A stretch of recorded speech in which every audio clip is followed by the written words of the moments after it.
ٹیپو سلطان کی شہادت پر زمین ہی نہیں کانپی، آسمان بھی کھل کر رویا۔ انگریزوں نے آخری دن شیر میسور کی لاش کے ساتھ کیا کیا، یہی ہماری آج کی ویڈیو کا موضوع ہوگا۔ شیر کی ایک دن کی زندگی گیدڑ کی 100 سالہ زندگی سے بہتر ہے، یہ معروف قول تھا شیر میسور ٹیپو سلطان شہید کا۔ ٹیپو سلطان ہندوستان میں انگریزوں کے خلاف جدوجہد کرنے والے آخری حکمران تھے۔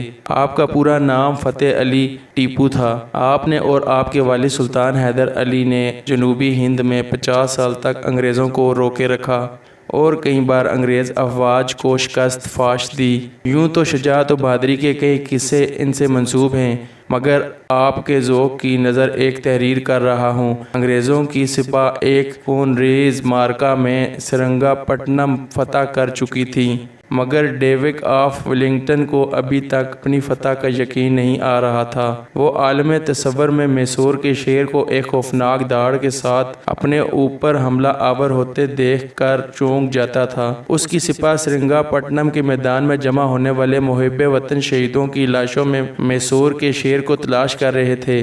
رات کی سیاہی اور گہری ہوتی جا رہی تھی۔ لگتا تھا آسمان نے بھی ٹیپو سلطان کی شکست پر، جو اس کے اپنے بے ضمیر درباریوں اور لالچی وزیروں کی وجہ سے ہوئی، اپنا چہرہ شب کی تاریکی میں چھپا لیا تھا۔ اتنے میں چند سپاہی ولنگٹن کے خیمے میں آئے، ان کے چہرے خوشی سے دمک رہے تھے۔ انہوں نے اسے ٹیپو سلطان کی شہادت اور اس کی لاش پر برآمد ہونے کی اطلاع دی۔ یہ لاش سلطان کے وفاداروں کے ڈھیر کے نیچے دبی ملی۔ جنرل ولنگٹن خوشی سے حواس باختہ ہو کر سلطان کی لاش کے پاس پہنچا تو وہ لاش وفاداروں کے جمگھٹ میں ایسے پڑی تھی جیسے بجھی ہوئی شمع اپنے گرد جل کر مرنے والوں پروانوں کے ہجوم میں ہو۔ جنرل نے سلطان کے ہاتھ میں دبی اس کی تلوار سے اسے پہچان کر اس کی شناخت کی۔ یہ تلوار آخر وقت تک سلطان ٹیپو کے فولادی پنجے سے چھڑائی نہ جا سکی۔ اس موقع پر جنرل نے ایک بہادر سپاہی کی طرح شیر میسور کو سلیوٹ کیا اور تاریخی جملہ کہا کہ آج سے ہندوستان ہمارا ہے، اب کوئی طاقت ہماری راہ نہیں روک سکتی، اور اس کی لاش اندر محل کے زنان خانے میں بھجوائی تاکہ اہل خانہ اس کا آخری دیدار کریں۔ اس کے ساتھ ہی آسمان سیاہ بادلوں سے ڈھک گیا۔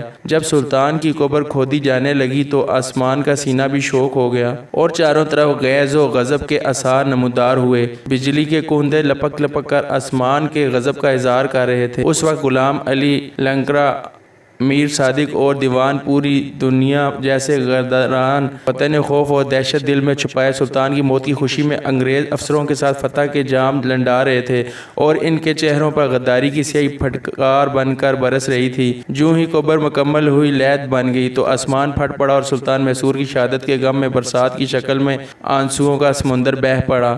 قبر پر شامیانہ تانا گیا۔ محل سے لے کر قبر تک جنرل ولنگٹن کے حکم پر سلطان میسور کا جنازہ پورے فوجی اعزاز کے ساتھ لایا گیا۔ فوجیوں کے دو رویہ تار نے کھڑے ہو کر ہندوستان کے آخری عظیم محب وطن بہادر اور سپوت کے جنازے کو سلامی دی۔ میسور کے گلی کوچوں سے نعرہ و شیون بلند ہو رہا تھا۔ ہر مذہب کے ماننے والے لاکھوں شہری اپنے عظیم مہربان سلطان کے لیے ماتم کر رہے تھے، اور آسمان بھی ان کے غم میں رو رہا تھا۔ جنرل ولنگٹن کے سپاہ نے آخری سلامی کے راؤنڈ فائر کیے، اور میسور کی سرزمین نے اپنے ایک عظیم سعادت مند اور محب وطن فرزند کو اپنی آغوش میں ایک مادر مہربان کی طرح سمیٹ لیا۔ اس موقع پر سلطان کے معصوم چہرے پر ایک ابدی فاتحانہ مسکراہٹ نور بن کر چمک رہی تھی۔ آج بھی ہندوستان کے ہزاروں باسی روزانہ اس عظیم مجاہد کی قبر پر بلا کسی مذہب و ملت کی تفریق کے حاضر ہو کر سلامی دیتے ہیں۔